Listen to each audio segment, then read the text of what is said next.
Hello, I wanted to take some time just to talk to you about the Code of Conduct at the Polyglot Conference and the language event.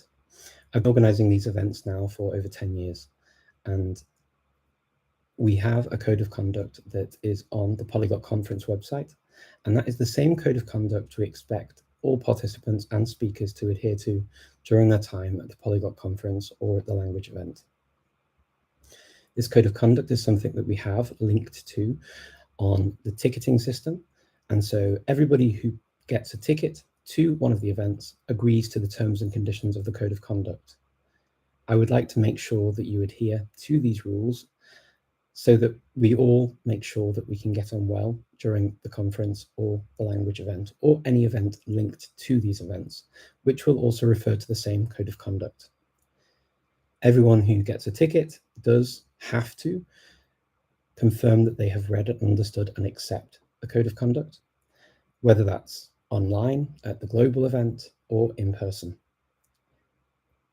I just want to clear up a few things because it's become apparent to me that not everybody has been reading this when getting a ticket or when signing up to become a speaker at one of my events.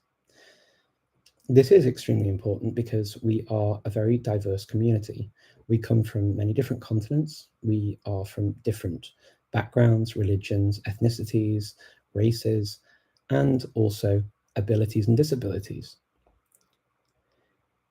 This means that it's really important that these things make sense. So if any of these do not make sense to you, or you would like some clarification, please do let me know. I would like to make sure that this is as clear as possible.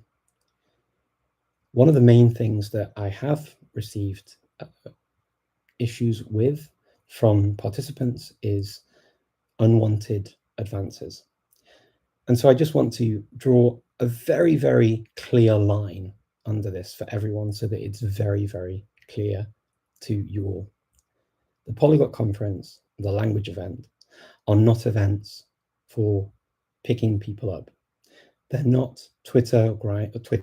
They're not Tinder or Grindr or anything like that.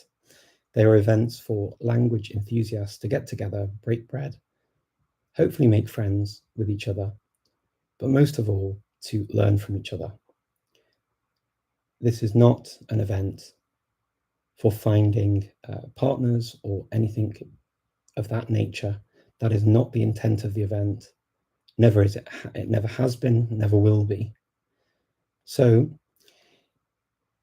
I ask you to make sure that when you are talking to other people, that we respect boundaries, that we give our boundaries in a very clear manner.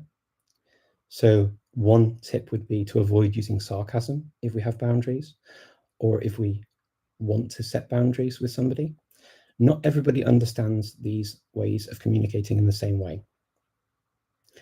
Likewise, if you notice somebody is edging away from you or isn't interested in talking, move to the next person and talk to them.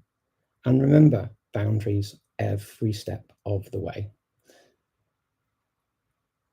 We all have the right to be who we are. We all have the right to think and feel and to have our own opinions and thoughts and beliefs. And that right stops where the nose of the next person begins.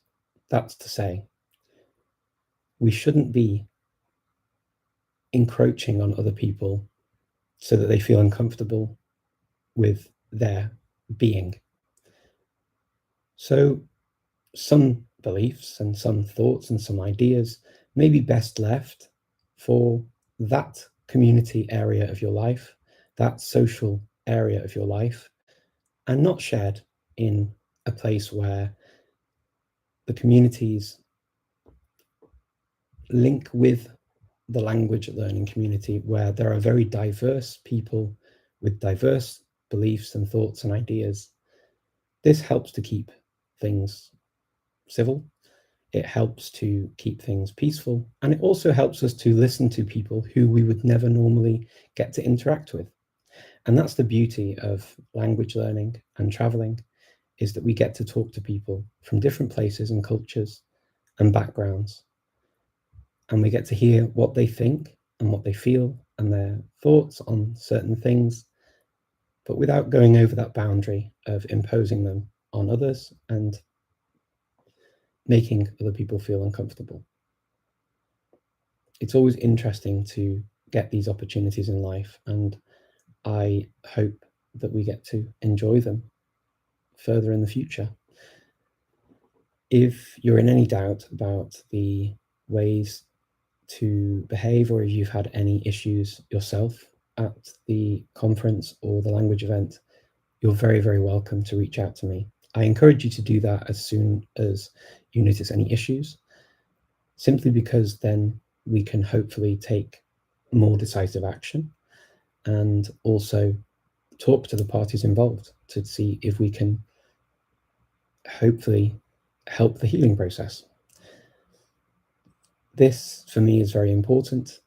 I want a safe environment for the people who come to the conference and to the language event, whether that's online or offline.